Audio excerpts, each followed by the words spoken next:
Constitutional Court appeal. It will be 20,000. I'm urging all lawyers. Just to file? All lawyers. I'm going to look for the money myself and anybody else who wants to help us. Alta, please, Wayne, you're my friend. Wayne, please. AfriForum, please, I'm pleading, I'm begging. Anyone else, whether you're a private company or an NGO, doesn't matter who you are. Anybody, even Trump and Elon Musk, help us, please. I need to go to the Constitutional Court to stop this 5% VAT increase. Our country has gone down the drain. We don't have money. We don't have jobs. Even chartered accountants are struggling in South Africa now financially. Our houses are being taken by the banks right now as I speak because we can't afford even our mortgages. We can no longer afford to feed, I don't want to call them ugly names, but they deserve those ugly names. We can't afford to feed a bloated government civil servants of 1.3 million workers who, majority of them, are stealing our money along with the politicians. We have no guardrails. The Constitutional Court is our last resort. We need to stop the Minister of Finance. We need to stop the President. We need to stop Cabinet. We need to stop the National Assembly. We need to stop all members of Parliament who are colluding against the people of this country. We cannot be run by an oligarchy that takes decisions unilaterally without consulting us, the citizens. We were never consulted, especially on a critical issue such as VAT. Already, the small number of taxpayers in this country are suffering to ensure that there's social relief grants. It's not our problem that Trump has removed US aid. In fact, I support Trump to remove US aid because... And PEPFAR. And PEPFAR is part of under US aid. US aid has got various programs that it funds. PEPFAR is part of US aid. We can no longer become irresponsible citizens who stand by, especially the wealthy citizens who are capable of assisting us now. This is a constitutional matter. It's not a high court matter. We go straight to the Constitutional Court. We pass everything. A constitutional matter goes straight to the Constitutional Court. Please. We cannot afford any VAT increase. In fact, we need to go to the Constitutional Court to reverse the first increase of 7.7% that Zuma put in place before he left in 2018 that took us from 14% to 15%. It was already unjust.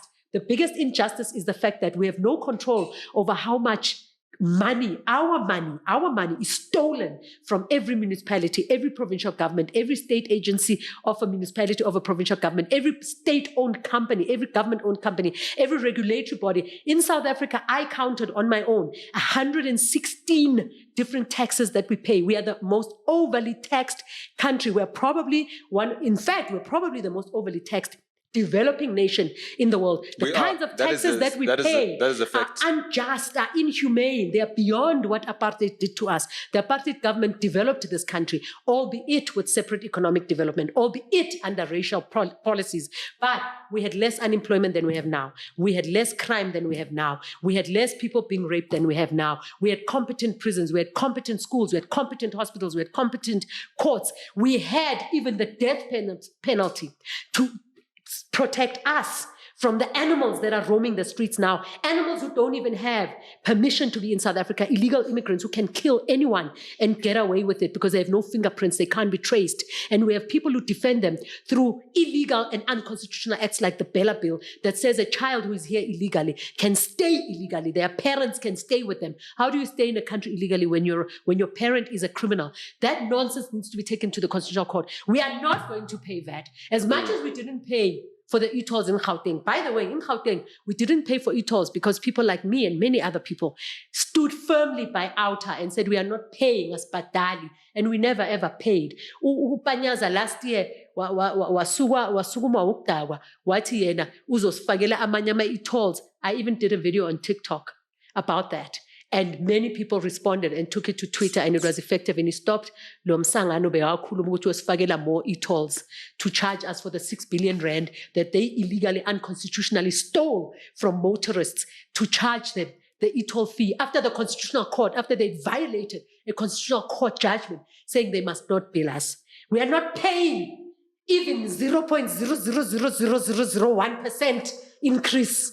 Nyangizwa kahle. We are not going to be held hostage by criminals.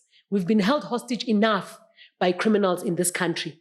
We've been held hostage enough by incompetent thugs who are masquerading as government ministers as members of parliament, as MECs, as MMCs, as public representatives who are actually putting themselves on lists without even checking whether they are qualified to be on those lists. There are people in parliament who can read a balance sheet, who can read a management account statement from a government department, who don't know what a debit and a credit is, but they are MPs.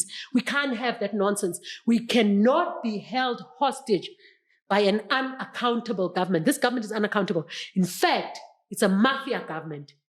They can't go to a cabinet meeting and unilaterally decide to make us pay for things that we cannot afford. They must go and check the price of eggs and bread today and tell me who can afford those prices. Anyone You guys buy